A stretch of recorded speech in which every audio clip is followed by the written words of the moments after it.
Hello and welcome to another edition of the Plus One interview. And today we are joined, man, he took a long drive to come here, but he's here. Marc, how are you doing, my man? Doing great. Thanks for having me, man. Man, thank you for making the drive here, man. I know. The drive is nothing, man. I'll do it again every time you call. Oh man, we got so much to talk about right now. But but first of all, just how are you doing? It's summer's officially here, but how's everything going with you so far? Always good, even on the worst day. Staying healthy is my new wealth. So always good, man. Always good. Thanks for asking. How about you? Hey, man. It's 100 degrees outside. I can't complain. Get a nice little tan, I got a little pale during the winter, but I'm getting my real shade back too. Yeah, So same. all set. Right. The sun does its justice. Yes, sir. Man, we talking about some high school hoops, some AAU hoops today. You're involved with the Northeast AAU Basketball, right? Director of basketball operations. Just first, how did you get involved with Northeast Basketball? So, born and raised in Haiti, sports is really not for everybody. Mm-hmm. So I started coaching my sons in Raynham Rebels, and I did a pretty good job. Also coached Bay State Jaguars with Laurie Bowling and stuff. Okay. Then I met Leo about 2 years ago, and me and Leo have a conversation, and we felt like AAU needs some change. And we put some stuff together, and now here we are. Here we are. So 2 years with them, and just boy, you said you were born in Haiti, right? Yes, sir. And then coming to America, I'm sure there was some time you had to get the adjustment to the American life of moving here, right? And between me and you and everybody's watching, I'm still adjusting. You're still adjusting. But in that aspect, when you first got here, right? Well, how you talk about sports. How did sports kind of help you in that aspect? So sports helped me connect with people. Mm-hmm. I didn't have any American social skills. Right. No language barrier, opportunities. Didn't know where to take the bus. So sports was the connector. Right. Everybody that I played sports with was supporting me. Mm-hmm. I can name everybody I played freshman year with at Brockton High. I can name everybody I ran track with my junior year, because those people still play a role in my life today. Right. And it's so interesting too, because you can't, if you go somewhere, you don't speak the language. Like if you go to China, if you go to Dominican Republic, if you go the Middle East, if you don't speak a language, but sports, everybody speaks sports. Everybody speaks sports and math. Everybody speaks sports and math, and sometimes in sports, you don't even have to verbally communicate. You could make gestures, yes. or you could hand-to-hand communicate, eye contact, yes. and stuff, and then you could understand. Yes. You could understand each other, yes. right? So in that, how did that, as you're going on with your athletic career, right, in high school, how did that help you in better understanding the language and just understanding certain mannerisms or certain keywords and stuff that helped you improve your English and all that? So I think back home, my parents and my family did a good job giving me a great foundation where I can adapt to anything, everything as soon as I want to. My foundation was very strong. So I speak French, Haitian Creole. So coming here, English was not a big issue. Mm-hmm. Was more the environment. Right. So the language was. If I drop you in a country that speaks Spanish, you're gonna have to learn it immediately. Right. So I had no choice. And then you was able. The sports aspect was able to help you on the social aspect. Yes. The reason why the sports was beneficial to my social aspect is because the same people I was playing sports with become social with me. Right. Before school, after school, during lunch. So that way I practice my English. Mm-hmm. So that way I understand, what is a pencil, for example? I remember that exactly. I asked someone asked me, can you pass me a pencil? And I grabbed the pen. And he said, no, the pencil. So right there I learned which one is a pencil, which one is a pen. Mm-hmm. So when you want to learn, you find ways to learn. Right. And a lot of people use sports as a stepping stone, because everybody knows the stats. 1% of people is gonna make it to whatever pro it is, right? But a lot of people use sports as a stepping stone to where they want to go, what they want to do in life. How did you use sports in that aspect, in the stepping stone to help you with your career and stuff? Sports helped me become more disciplined. I didn't play varsity basketball. I only played freshman and JV. Senior year, I went to do track, but it helped me being more disciplined, structure my life, understanding being on time. It's 15 minutes early. You know what I mean? I have my son here with me, Jamari Harris, that goes to Bristol Plymouth. He's never been late to a game. He's never been late to a practice, but today we were late. But for my kid, I go above and beyond. Right. As many parents would. Now with the, we circle back to Northeast basketball, right? So many things. I know you guys during the last couple months been going certain places. I know he was in Springfield. You guys were in Springfield earlier and some other places, right? For the spring season, we were able to host 6 tournaments. 2 of them was at American International College, and about 3 of them was at Nichols College. So it was a great turnout. One tournament, we had about 84 teams, a lot of people. It was great. So I brought some rings for us. So with the Northeast tournament, we were able to partner up with the Cancer Society. Okay. And they were able to donate a lot of rings to us. So I was able to give a lot of rings to every player that won and some people. So this is one of the rings. I also got you one. So Jamari, can you bring him one, please? This is pretty cool. This is okay. Use the side cam for that. This is pretty cool. That's one of them, and that's the purple one. Okay. I got my son Jamari that's going to bring you one as a gift, appreciating having us here today. And they got the AAU one. Oh, man. People bearing gifts, you know? Yes, sir. We like that. Okay. We like that. And I also brought you something else for. Okay. That's your second ring. Man, I'm getting rings here. You're getting rings, man. We're connected. I'm getting rings. We're connected, man. This is cool. The more good you do, the more good come your way. And it's for a good cause. Yes, for a good cause. Okay, so awareness. So the way I present this is on behalf of AAU, on behalf of Cancer Society. Right. Okay, you don't need to have cancer. Just find someone or go to a hospital. Let them know AAU's thinking about them, you thinking about them, and we thinking about them, and we know what they're going through. Right. This is cool, man. This is dope. Yeah, how were you? How did the partnership with the Cancer Society? So that's all. That's all Leo. Leo's, as you understand, Leo's the engine of it, and I'm just the tie that's keeping it rolling. Right. So I told Leo about the ideas. He said, "Let me see what I can do." Me, I'm a youth mental health instructor for the last 12 years. So that's why I'm pushing more. I'm pushing mental health with sports. Right. There's no way you can be the best basketball player with the weak mental aspect of it. What you meant, yeah, and we've seen it too in the pros. Like we've seen some guys kind of take some time off because of they want to focus on. Yes. How do you deal with bad days? Right. So that's why I'm teaching. My coaching is not about making every shot. It's about how do you react when you miss 10 shots in a row? Right. How do you react when you're not getting the calls from the ref?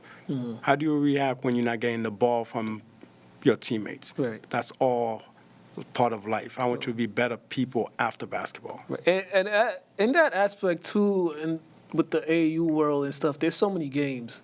They're playing a lot, right? And that takes a toll. Yes. That takes a toll. Yes. Not now when they're young, because you're young, you can recover, right? Yes. But in the long run. In the long run, right? So what's kind of the messages that you tell them as they get older to just make sure that they keep their mental health, they talk to people, they stay in that straight and narrow, just so they don't end up having like an episode. So one thing I realize is I take my work skill from Department of Youth Services for the last 15 years.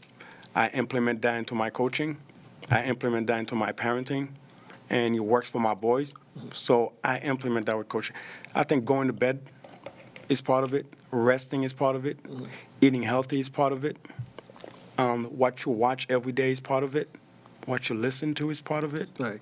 So there's a lot of aspect of it that can help you with your mental. So if you listen to, for example, music affect people. So if you listen to certain music every single morning when you first wake up, your day might be influenced by that. So my goal is I teach the kids things they can do to help themselves first before they go out in the real world. The kind of like the message you receive before you go out, right? In the basketball aspect, a bad game could cause, or a bad shot, or a bad moment, it could cause some players to not have their best moments and just kind of be down on themselves, right? And part of sports is just learning, going through the obstacles, going through the highs, going through the lows, going through the good times and the bad times. It's like, especially in basketball, not even basketball, any sport, you could get that within 30 seconds, or even within 15 seconds. You could this moment here, you just hit the big shot to give your team the lead. You think you're about to win the game, and then next thing you know, the other team makes the big shot, and they win the game, and all of a sudden your joy is now down, right? How have you, not only as a parent but also as a coach in those moments, how are you kind of able to just have the players understand that, hey, this is just part of the game, this is part of life, is something you just got to deal with, don't let it linger, right? Not only I love that question, I feel like I was prepared for those kind of questions because I've been practicing that. Yelling, being mad is not going to make you the next shot for you. So I live my life on the present. If I focus on the present now, I do my best on the present, then my past will be okay. Then my future will be right. So if you miss a shot, yelling, swearing, being mad is not going to make the next shot. It's really not going to make the next shot. So the same thing, if you get excited over making a shot, when you miss it, you're going to cry. So stay even. If you can stay in the moment, now, you make the shot, okay, now it's time to go play defense. Right. You know what I mean? You miss a shot, it's time to get back. Right. So if you stay in the moment, but that starts in the mind. Yeah. You got to train the mind to stay in the moment. Also in that, with training the mind, do you also let them know that you also have to train your mind, like you're not going to be able to do this forever? Right? Yes. So let's develop a plan. Still have your plan A. Make sure that you have that plan A, but also make sure that you know what you want to do if plan A don't work. But some people stick with that plan A, and that plan A works, even if it's not making it to the NBA or something like that. Some people their plan A is like, I'm gonna get a full scholarship to college, I'm gonna get a great education, and then might start a business, I have a good career and stuff like that. Great plan. That plan A, how do you give them the tools so they could be equipped to try to execute that plan A and not needing to fall to a plan B? We stay in the present because the plan. We can have a great plan to make it to the next level. Right. But if you're not doing what you need to do now, you don't have even to think about it. So I want you to focus on the present. Right. If you can focus on the present, which is make sure you stay healthy, make sure you have good attitude, because you can be the best player. Right. If your attitude is not right. Attitude and body language. Yeah. You never know who's in the gym watching you. So I'm teaching them more how to be better people than better basketball players. They're already good all those kids nowadays are good basketball players. Right.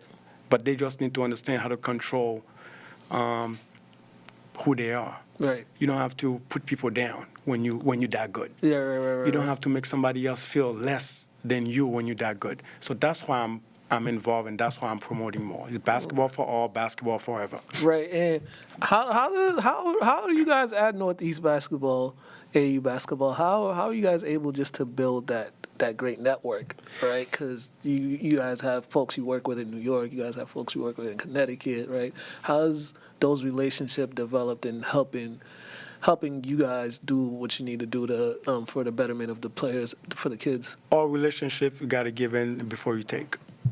So the relationships start, we said what we can do. Me and Leo had a great plan. We invited everybody. We wanted to include everybody in it. And so far, it's working out. I think communication was one, but comprehensive was the other. People understood what we were talking about. People knew exactly our vision is to get AAU back on the platform where everybody can get involved. Everybody should be able to play. Everybody should get an opportunity to participate in all AAU tournaments, and that's the goal.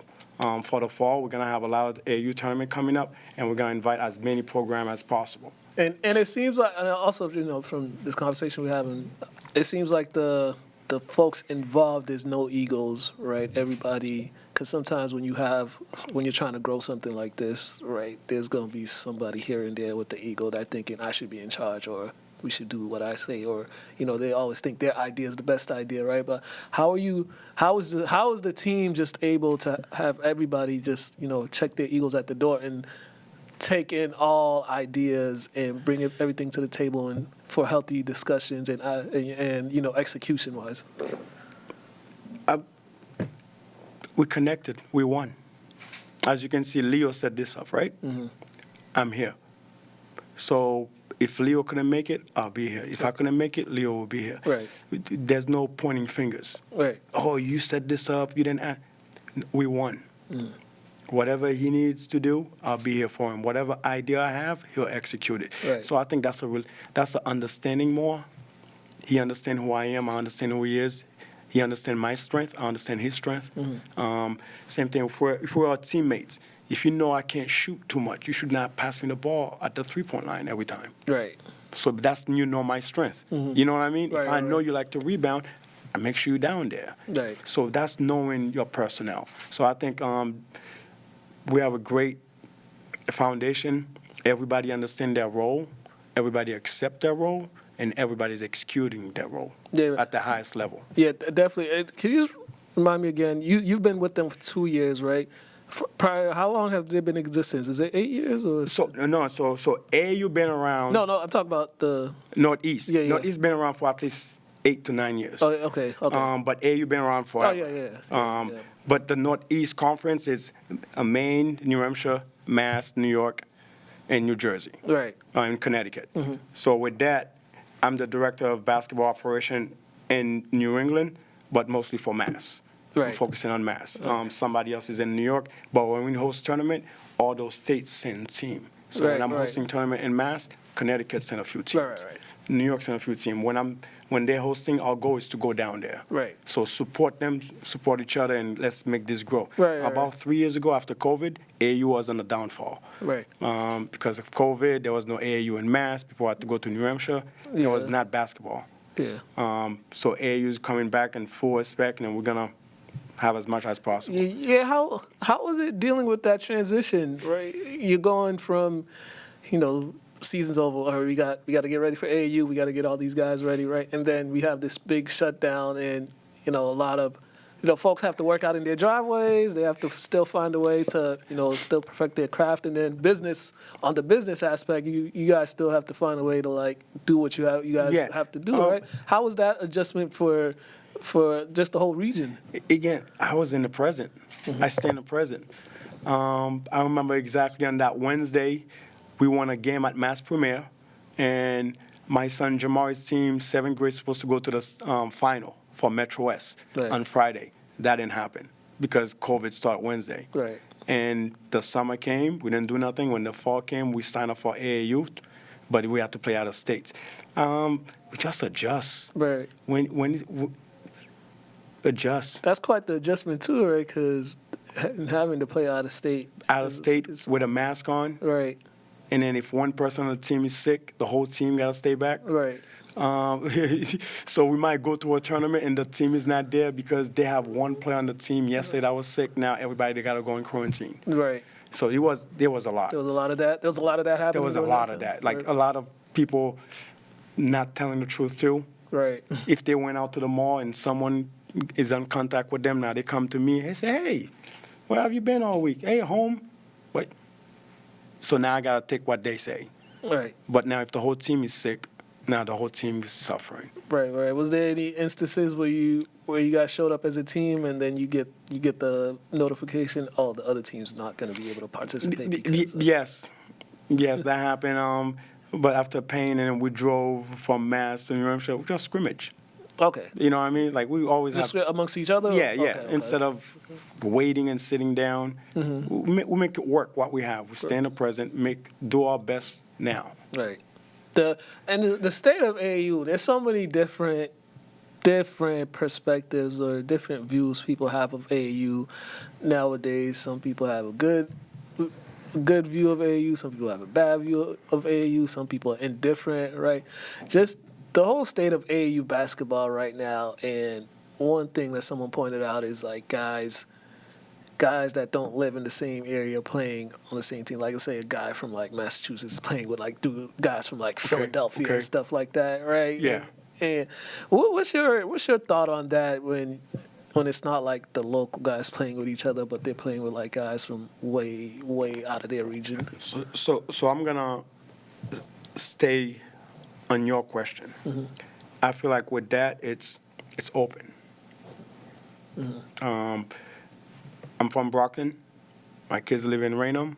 I can have a player from Lynn. Right. Does that make sense? Yeah. If that player is willing to drive all the way up there for practice, if that player is a better match for my team and what I'm looking for and what I want to put around my boys, it'll be a better match. Mm-hmm. So I don't think I'm taking away players from Lynn program. That would be different. Right. You know what I mean? Yeah. So AAUs are open. At the same time, there's a lot of problem in AAU because not every basketball tournament is AAU. Mm-hmm. AAU is Athletic and Metro Union. I can host a tournament with nothing to do with AAU, mm-hmm. but I can have kids there. With us, AAU, we follow a guideline. Age matters. Grade matters. Mm. So a 19-year-old cannot play on 17U. But if he's a senior in high school, that's different. You know what I mean? That's when the grade. So people know how to manipulate the situation. Right. But it's on us to make sure it's a fair game. Age gap, okay? We're not going to let someone that's really an A team play in a C division. Some people play down to dominate. We can't allow that. Like, we're going to manage that. Right. We manage team that don't have enough players, and then they'll use somebody else from another team, automatically forfeit. But if you come to me first, hey, I'm missing 2 players.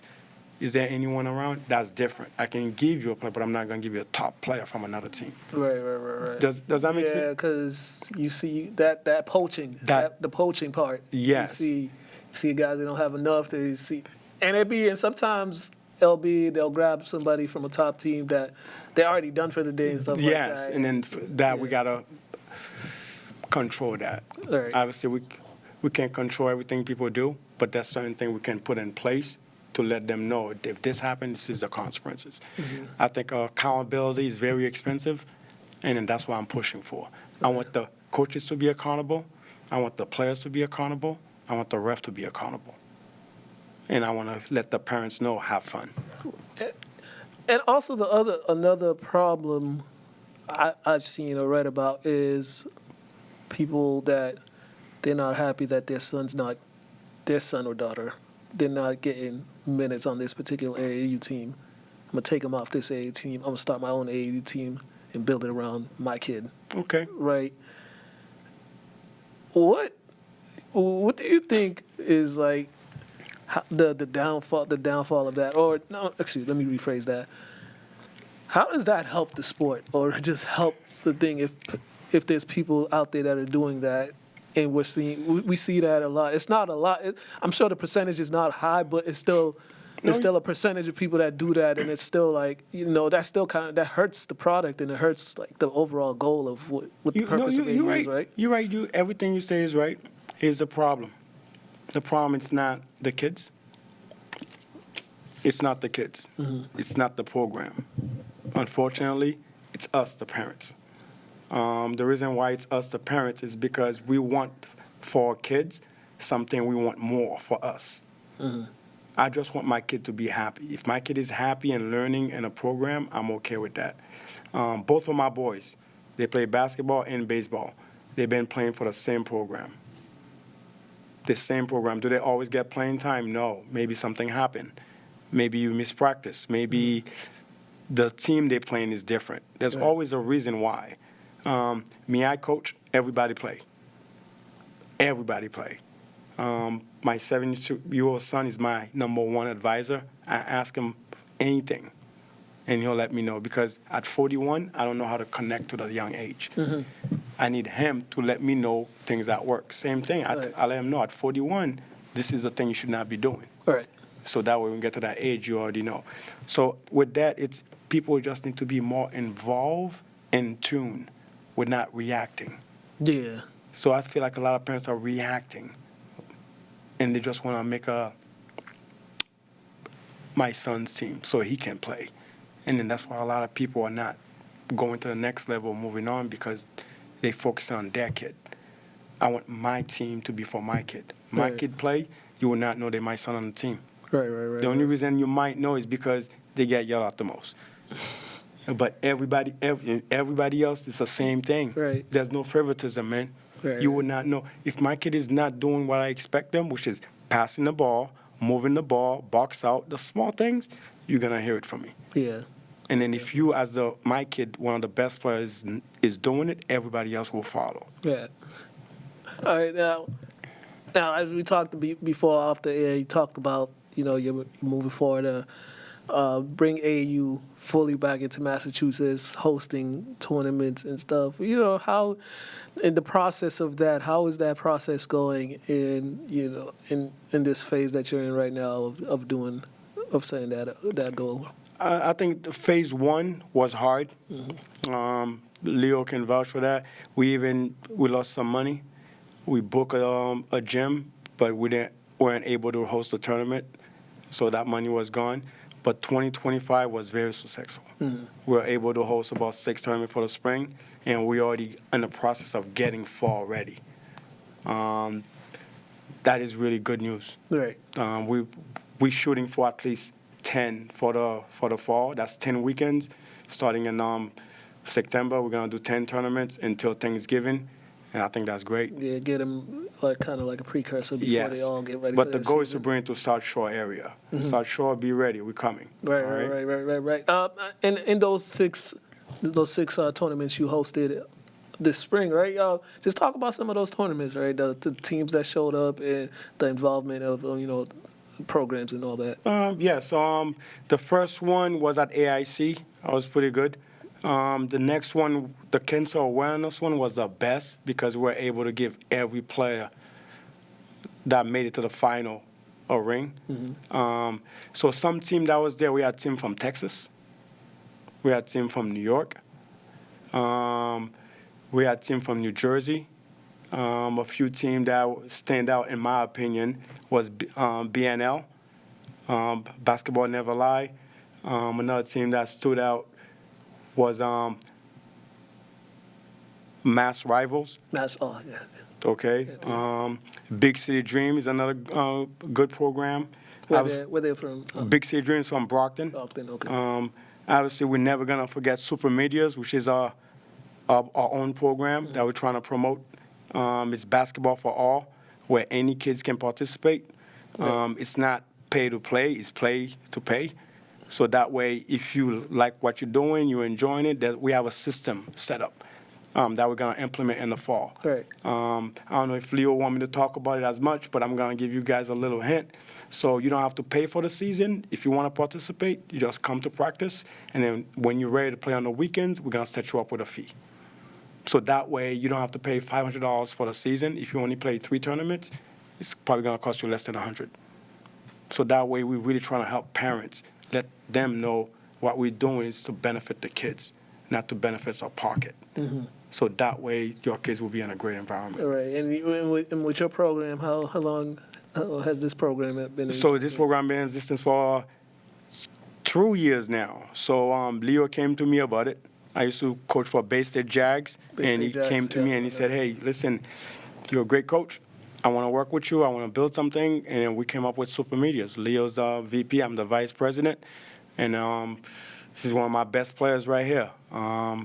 We're coming back. We're coming back for the fall. Okay. Be ready. We're coming back. Yeah, we got a 14-year-old. We got a 14-year-old that's dunking. He's ready to go. Right. We'll be ready. We'll be ready. This is because this part of their basketball journey is still more so the learning and the developing aspect. Yes. Right? So now you and Leo, with the understanding of how to run the program. But you guys wear a lot of hats. A lot of hats. You were wearing a lot of hats. So how were you two just able to make sure you have the time to make sure everything is in place for everything? Because you gotta do this, but you make sure your players are straight. Make sure travel arrangements are good and stuff like that. I was gonna test it right now by calling him because he's always there for me. Mm-hmm.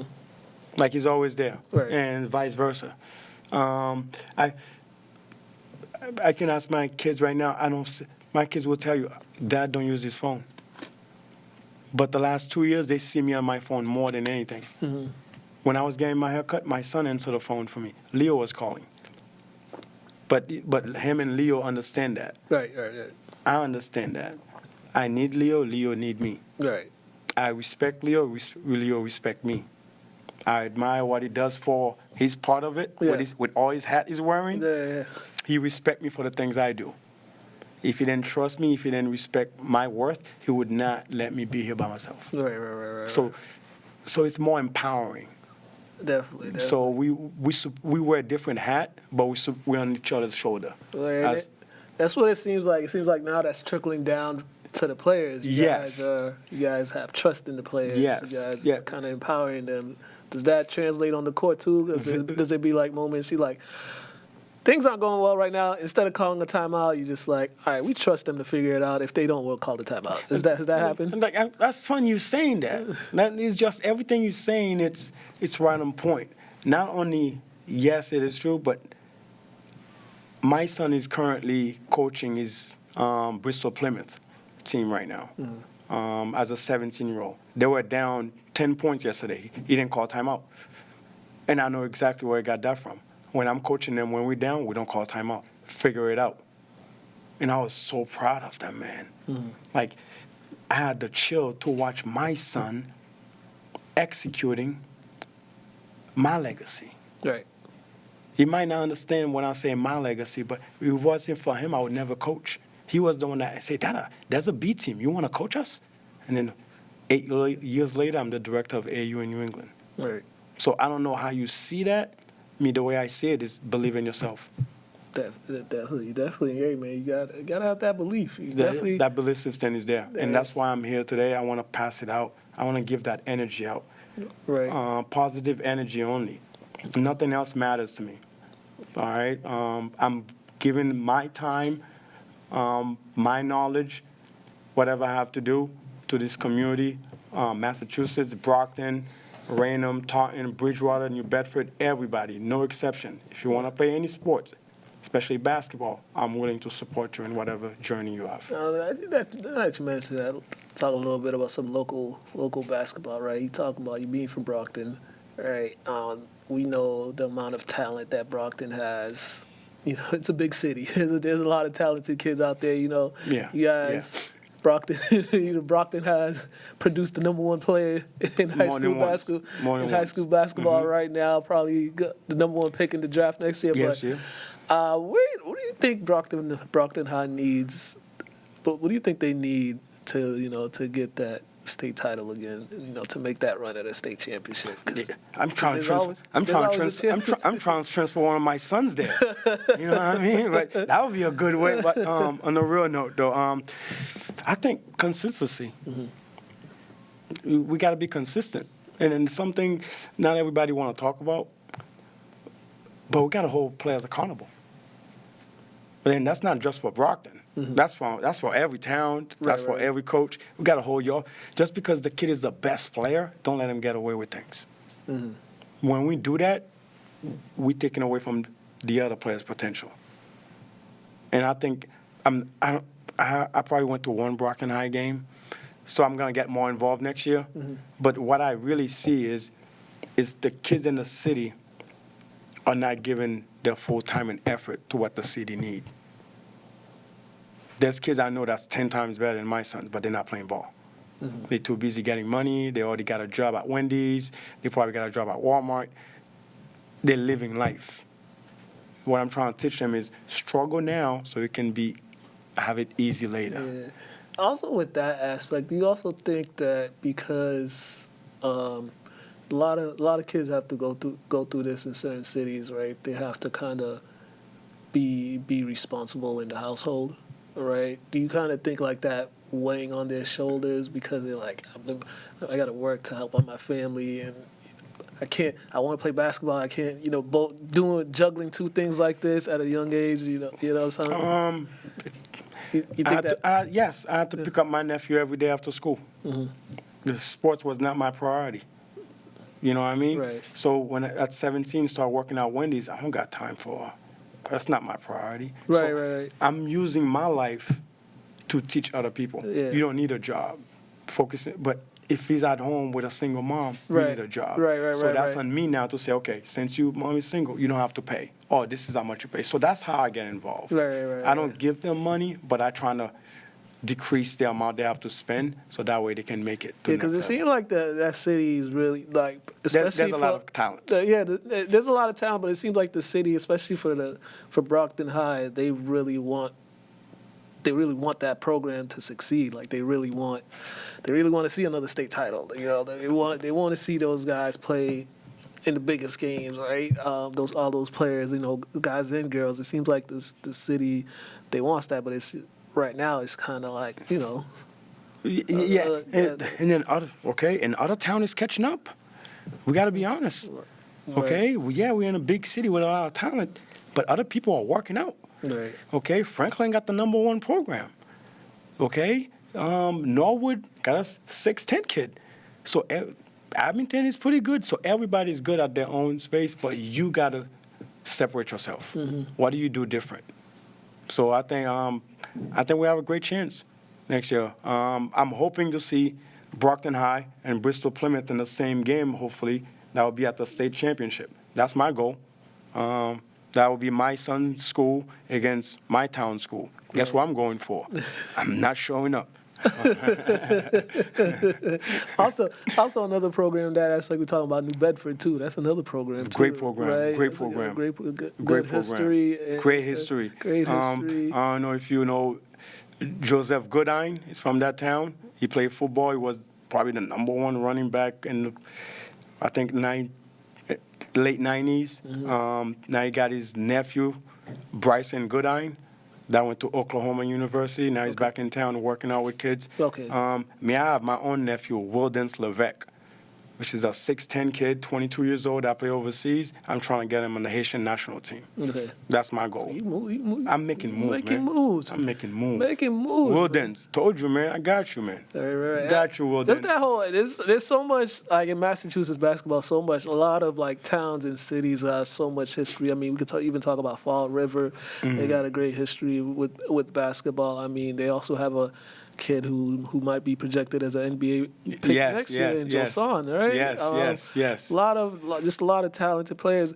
The moving from not staying at the local schools to going to the prep schools, that's also something that kind of take away from especially, you know, Brockton has so many talented kids, so a few of them might be, you know, they might not be at Brockton High. They might go to prep school, New Bedford as well, and stuff like that, right? How do they manage that? So when I see that, right? Are we competing or are we supporting? It depends on your word, your answer, then your action is different. I'm self-competing. So I'm competing against myself every day. Right. I'm supporting. So would I want a kid from Brockton to leave Brockton to go to a prep school in Connecticut? If that's going to be the best thing for him. Right. Yes. Does that make sense? That makes perfect sense, yeah. It have nothing to do with me as a coach, the Brockton Seed, the program. It's what's best for the kid. But if that kid feel like he can do his best here, I'm not going to ship him away. That got to be a family thing. Mom, how do you feel about him getting away? Right. Is he going to be disciplined enough to just focus on school when he goes to that prep school? Because he's not going to have his people around. Right. Or are you in Brockton? Are you getting in trouble in Brockton? You know what I mean? Or you're in a bad environment. Yes, you should go to a prep school. So you got to balance the environment. You got to balance the person. Not everybody is ready to go to prep school. Not everybody knows to wake up on time, not to do their homework. Right. It's not just go play ball. Right. I want to set the kid up not to fail at all. Right. So there's a lot of kids that's going to prep school. They're good, but they're taking away, like you said, they're taking away from their hometown. You know what I mean? Like Raynham, for example. Raynham got a lot of kids that go to Xaverian, Bishop Feehan. Those are schools outside of Raynham. Right. My own son goes to Bristol Plymouth, which is in Taunton. Not everybody goes to Bridgewater Raynham, like the game you went to. Right. Not everybody goes to that school. Right. But there's a lot of people from that area. Right. But some of them go to, you know. A lot of talented players. Yes. A lot of talented players. That's kind of like the gift and the curse when, you know, you're a pretty big town or a city there's so many talented players, and it's kind of like they all can't. They all can't. It's a gift at the beginning, but at the end it's a curse. Why? Because you start with 100 kids, not 100 is gonna make it.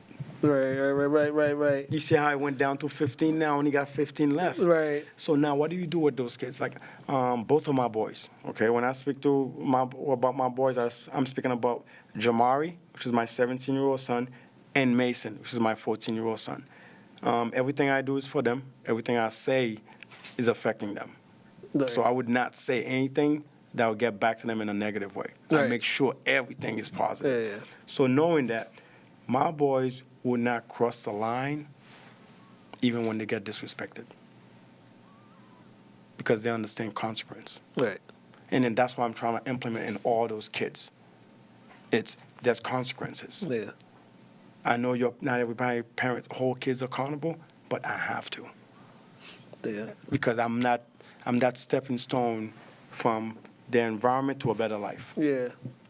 I just like the idea of like kids that all grew up together, play together. Going through the same, going from elementary, middle school to high school, and going through all that together and try to win a championship together. I'm with that. Right. It's just that feeling to see. It's not happening. Yeah, it's not. But hey, man, it's not happening. But one thing AAU can do is we can take the best from New England and go to Florida with them. Right. Like that. That's okay. Right. Take the 10 best from Mass, go to Florida with them. Yeah. The 10 best from New York, that's different. But like you said, I agree with what you're saying. Yeah. A kid from Brockton should try to play his best for Brockton. I agree with that. But nowadays, we're not making decisions for us. Everybody's making not selfish decisions, but selfless decisions. What they're doing is for them only. What's best for them. I can't make a decision that's going to be good for Brockton. You know what I mean? Right. But and then some other cases, some that don't go to there, they stay there. As far as like making sure they are involved in what's going on in that community and trying to use that resource that they're getting from that certain school that they went to, help bring it back. And, so I'm gonna say a name on the air, Mario Lamar. Okay, he's from Brockton. He's the director of a lot of stuff in Brockton of Boys and Girls Club. What he's doing for the city is unmatched. Because I'm not doing the thing he's doing for the city. Mm-hmm. I started from Raynham, Taunton, Bridgewater. Now I'm in Brockton. Right. But what he's doing for those kids in Brockton is unmatched. Mm-hmm. And he is that person that can connect to those kids. Right. Yes, he is that person that can say, hey, Brockton High needs you more. Okay? But that prep school will get you further. Mm-hmm. Well, you see what I'm saying? Right. So I'm okay with the kids making a decision for his future. Right. And that's all. And at the end, it's all about the kid's future. Yes. It's the kid making the best decision for himself. Man, we are running out of time here, but before we go, we have to make sure everybody knows where they can find you guys at Northeast, where they can find your AAU program and all that. So please just plug in social medias, website, if they want to get in contact with you, all that good stuff, and if they want to learn more about Northeast AAU basketball. Again, my name is Marc Guillaumette, Director of Basketball Operation in New England AAU and Northeast region. You can find us at the AAU website, or you can go to my IG as salilanet. So SALILASNET. That's also my website. Same thing, salilanet.org. You can find Leo, LEO. LIU on Facebook, on both of us, IG, both of us. Any message you want to send it to the IG of New England AAU, and we'll respond to you immediately. And keep a lookout for trials coming up for the fall for Super Medias, and everybody's involved. Yeah, what does SaliNet mean? What was that? What does SaliNet mean? What is? I was hoping we didn't get there. I was really hoping we didn't get there, man. It means everything. It means everything to me, to what I'm doing. So for people that speak Creole, again, born and raised in Haiti, I don't go nowhere without my flag, okay? I always have it on me. And actually, I want my son to come stand next to me to finish this interview. Okay. I got a Haitian flag too. I got it at Carnival in Miami. All right. Again, that's my son Jamari Harris. Okay. Best thing that ever happened to me. So Sally Lynette, S-A, okay, L-I-L-A-S. That's my mom and dad's name together. Oh, okay. And then in Creole mean this will be here forever. Nice. Sa, like Sa, Li La Net. All right. This will be here forever. So I'm hoping at one point I'm not gonna be here forever, but I believe it in my heart, in my spirit. My boy is gonna keep that legacy going. Leo is gonna keep this going, and it's gonna be basketball for all, forever, for everybody. And if anyone need anything about mental health, plug in on the IG. All right, I'm gonna have webinars starting in August, where we're gonna have webinar for mental health every Saturday. It's free. Yep. Okay, just tap in. All right, man. Thank you, man. Hey. Thank you, man. Thank you. My man, he was taking pictures out there. Yes, sir. He was taking pictures, okay, but I appreciate y'all for making the drive. Appreciate the rings. I'm gonna give it to my mom so she can put it in a case, you know. But yeah, I got rings. In that case, next time we come down, we'll bring you a few more. Maybe you can give some to your guests and stuff like that. All right, man. Hey. You want me to call Leo or anything? I appreciate it. Y'all will come back. We'll get y'all back. We'll get them back. Well, they'll be back with Leo too. We mentioned Leo a lot. He was supposed to be here, but he has personal stuff to deal with. But they'll be back, and we'll have another good time. Hey, Thank you. +1. We're out of here. Have a good one, ladies and gentlemen.